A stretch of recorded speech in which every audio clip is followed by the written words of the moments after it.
Allez, vous faites bien de nous regarder. Bienvenue à tous et à tous, un plaisir de vous retrouver. Question de partager ce moment culturel. Et comme toujours, on est censé mettre en valeur la culture de chez nous ici. Devinez quoi? Je suis en train de faire une discipline que j'apprends encore une fois, mais déjà qu'à l'entrée, j'ai pour réaliser ça. Vous allez le voir si ça correspond à la réalité, si c'est pas vrai. On va essayer un peu de réfléchir ensemble ici. Il s'agit de la peinture, il s'agit bien sûr du dessin, mais on parle de cette discipline culturelle dans ce magazine. C'est pas moi, c'est bien sûr mon invité. Mon invité qui est bien en place aujourd'hui, Nathan Naël Méditant. Déjà que ça me pose beaucoup de questions. Nathan, que tu as séparé avec Naël, et puis tu as ajouté Méditant. Bienvenue d'abord, et merci d'être là. Merci beaucoup, Piver, et puis merci pour l'invitation. Ça a fait plaisir que vous puissiez m'inviter sur le plateau des Mikuba, et pour ça, je vous remercie. Alors, on parle avec toi sur l'art de la peinture, également le dessin, que tu essaies un peu de mettre en valeur, mais on va commencer d'abord. C'est venu de quoi? Comment tu as commencé? Tu t'es inspiré de quoi? Et finalement, aujourd'hui, c'est une réalité que tu présentes devant les gens. C'est quoi les débuts? Ah, ok. J'ai débuté il y a très longtemps, lorsque j'étais encore jeune. Okay. J'étais fan de dessins animés et des mangas. Bon, je le suis toujours maintenant. À l'époque, il y avait des cassettes magnétiques, des bandes magnétiques. Et quand papa m'a acheté ces bandes magnétiques de dessins animés, Tom et Jerry, les anciens dessins animés, j'avais cette habitude de recopier, voilà, ce qui était sur des bandes magnétiques. Et c'est comme ça que m'est venue cette envie de faire là. Et quelque part, il y avait l'encadrement de papa qui t'accompagnait à chaque fois que tu essayais un peu de recopier ce que tu voyais à la télévision, ou encore c'était un peu dans le seul à seul, tu bricoles, ou encore il y avait une touche de papa dessus. Non.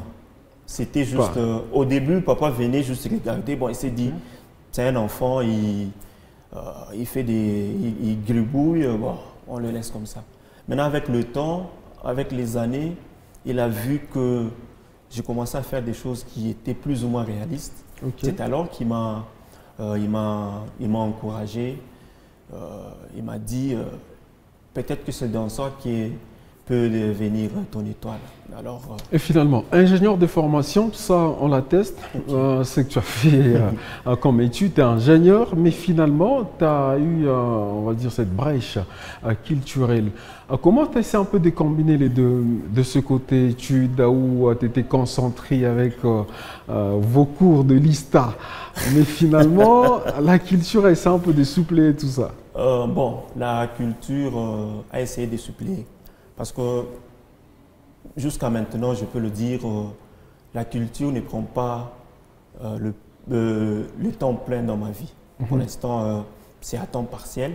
Okay. Et comme quand j'étudiais encore, donc il y avait d'abord les études et puis la culture venait après. C'est dans mes temps libres que j'essayais de faire de la peinture et le dessin et l'art. Donc, j'essaie un peu de combiner les deux dans ce sens-là. Ça a attiré mon attention lorsque tu as présenté quelques œuvres que tu as réalisées. Okay. Lors, bien sûr, de, on va dire, cette grande messe qui s'est organisée où il y a eu exposition de vous, peintres, dessinateurs. Okay. Mais aujourd'hui, tu es déjà dans l'art. C'est quoi la particularité que tu essaies un peu d'apporter dans cette discipline culturelle? C'est quoi ta touche que tu as constaté, que tu as vu, et finalement, moi, en tant que tel, j'apporte ici? Ah, ok. Je ne sais pas si vous aviez remarqué l'exposition Sauti Amacho au musée sur les participants. On était une vingtaine comme ça. J'étais le seul qui a présenté de l'art fait au crayon.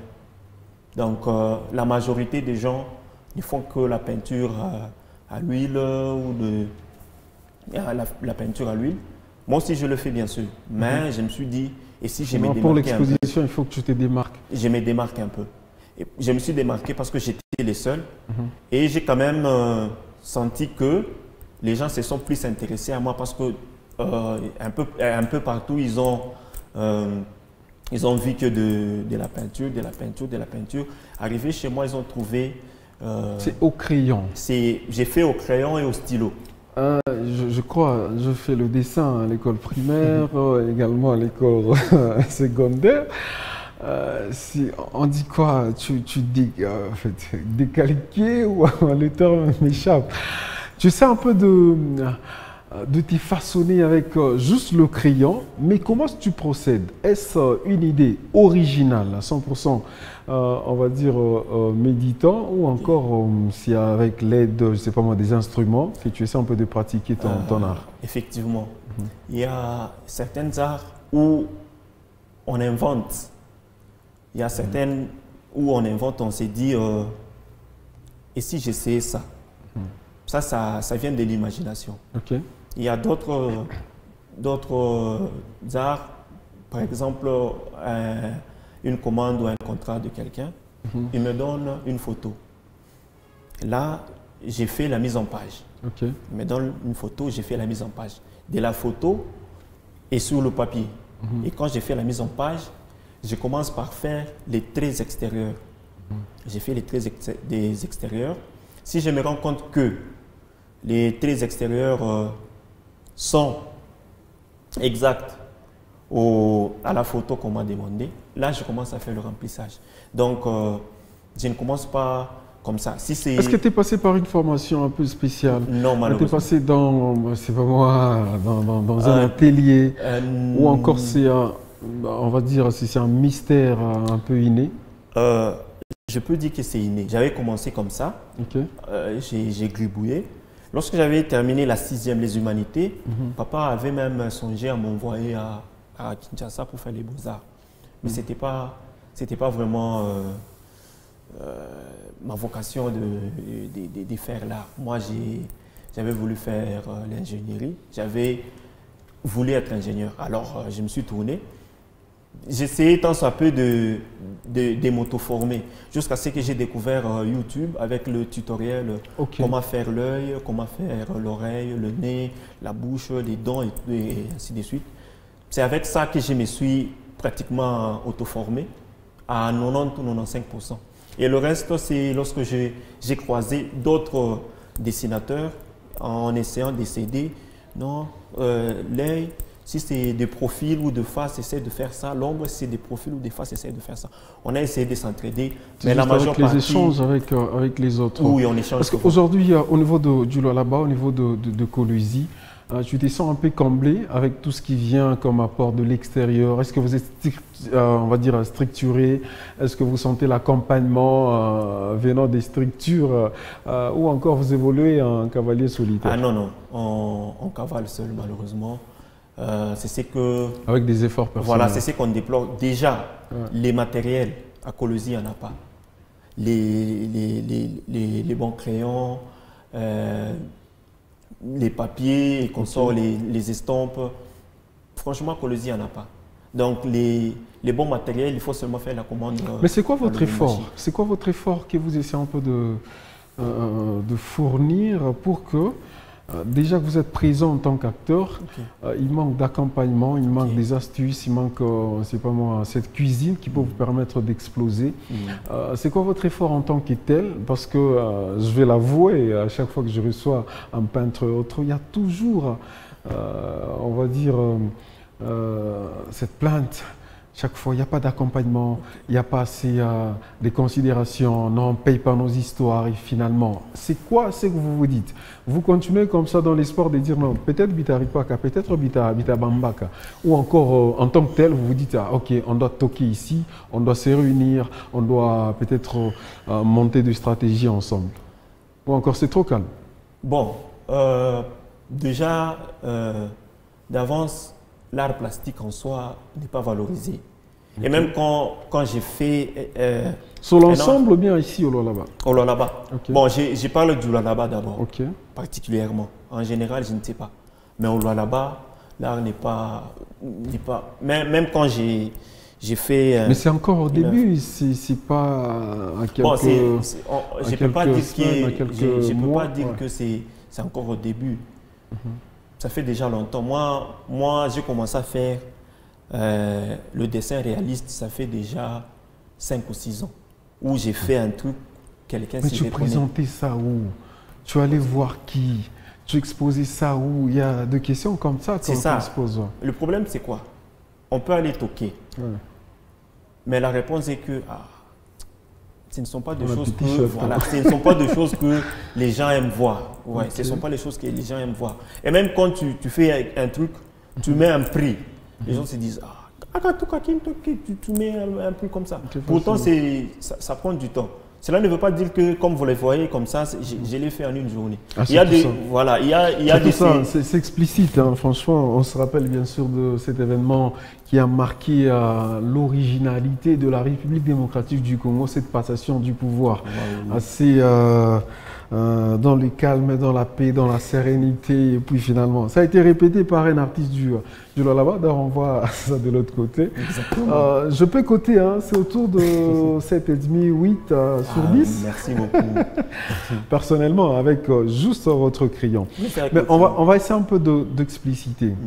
C'est vrai qu'aujourd'hui, vous nous fabriquez tout ce que vous voulez. Vous avez votre compréhension, vous avez votre façon de voir. Mais on a du mal, nous, en tant que consommateurs, à voilà, deviner tout ce que vous voulez exprimer sur vos dessins, s'il faut le dire au pluriel. On va défiler quelques images à la régie. Tu vas choisir n'importe laquelle, et puis tu vas nous expliquer à quoi ça ressemble. Tu voulais parler de quoi finalement? On voit ici, est-ce qu'on peut passer? Ça sont de commandes peut-être. On peut passer, s'il y a possibilité qu'on puisse mettre le portrait de Mobutu que je fais au stylo. Ok. Voilà, celui-là. Finalement, je l'ai même ici. Ah, il est là. Finalement. Ok, ça exprime quoi ici? Bon, j'ai voulu le faire en 2D parce que de près, bon, de loin, on remarque que c'est Mobutu. Mais si on s'en approche de près, on peut voir que c'est en 2D. J'ai voulu, avec ça, exprimer le fait ou la longévité de Mobutu. Si vous voyez, il y a beaucoup de traits. Je l'ai fait avec le stylo, mais le tout forme, qu'est-ce que je peux dire? L'image, le biche de Mobutu. Bon, Mobutu, oui, mais en soi, avec le stylo et le format 2D, ça montre le pouvoir et la longévité que Mobutu avait. Vous voyez, au lieu de le faire au crayon, je l'ai fait au stylo et je l'ai fait en 2D. Il n'est pas genre, vous voyez le jour… Ça nous dépasse. Quand je parle de 2D, franchement, moi, je en 2 dimensions. 2 dimensions. En 2 dimensions. Donc, vous avez seulement 2 dimensions. Vous avez la surface et voilà. Donc, au profil, vous ne pouvez pas le voir. En 3 dimensions, vous avez le profil, vous avez le face. Je comprends. C'est comme celui-ci. Celui-ci, il est en 3D parce que vous pouvez voir le crâne, les joues, il est en 3 dimensions. Mais celui-là, il est en 2D. Vous ne voyez que le face. Voilà. En plus, c'est difficile de remarquer ou de voir le joue, le nez. Donc, c'est un peu de loin que vous pouvez distinguer. De près, c'est… Alors, tu sais que tu voulais exprimer, c'est que la longévité, s'il faut le dire, de Mobutu, ça a pris du pouvoir jusqu'à ce qu'il a libéré sa dictature. Ah oui, c'est intéressant, c'est intéressant. Il faut nous expliquer des temps. Oui, en plus… Mais cette façon de faire, déjà que sur ce portrait, pourquoi ne pas faire, on va dire, une légende juste à côté? On l'a vu, on a étudié la géographie et autres, on voyait ça quand on nous présente une carte, on met un peu une légende, ça nous facilite la compréhension et du coup, je peux être à quelque part de ne pas payer, mais parce qu'il y a une légende et puis voilà, je m'en sers. Oui, il y en avait des Césars là que je faisais des légendes, c'était les portraits que je pouvais exposer. Certains, comme celui-ci, j'ai quand même fait une légende ici en bas que quelqu'un peut lire, il lit et puis il comprend. Il y a certains de ces arts-là où je n'ai pas pu mettre des légendes parce que je les fais juste par passion. Je les fais et puis je les mets dans la maison. Alors, rassure-nous, il faut que tu sois sincère. Avec tout ce que tu as commencé, tu utilises ton énergie, ton temps, c'est pas moi, voilà, ton intelligence, ta sagesse et tout ce qui vient avec. Est-ce qu'aujourd'hui tu garantis qu'avec ça, au Lualaba, ça paye? Ça promet une vie assez heureuse, culturellement parlant, s'il faut qu'on le dise. Bon, j'ai l'espoir. Ouais. J'ai l'espoir que dans pour un début, on sait que voilà, que dans un futur proche, ça va commencer à payer. Okay. Et on a aimé l'initiative qui a été prise au musée. Comme vous m'avez récemment posé la question, s'il y avait une structure, non. Ouais. On vivait chacun dans son coin. Mais comme il y a eu le musée qui nous a réunis, et bientôt il y aura une structure avec laquelle on va commencer à les toquer par-ci par-là pour organiser des expositions, peut-être demander de l'aide pour avoir des matériels, pour un peu se propulser. Quand même, on est confiant qu'à l'avenir, ça va payer. Alors aujourd'hui, c'est quoi les grands projets que tu as pour relever cette discipline culturelle? C'est quoi le plus grand rêve finalement de l'art peinture? Le plus grand rêve est que un jour on puisse parler de cette peinture, de cet art ailleurs. Sur le plan national, on peut dire ces œuvres viennent du Lualaba. Peut-être nos œuvres puissent être exposées à Kinshasa par exemple, peut-être à Lubumbashi pour commencer, et pourquoi pas en Belgique. Ce sont des grands rêves que nous, ou des ambitions que nous avons, mais avec le temps, ce que nous voulons, c'est qu'un jour on puisse parler de nous ailleurs. Ce sont des artistes où la fierté du Lualaba, ça fera grandement plaisir. Alors, merci beaucoup, toi, méditant. Alors, je vais te laisser 1 minute 30 où tu vas t'exprimer ouvertement avec tout ce que tu as comme projet, tout ce que tu as comme mot à dire à ce public qui te regarde à l'instant, qui veulent avoir ta touche, de ton expérience. C'est quoi le plus grand message que tu tiens au fond de toi? Et surtout, passons par l'art.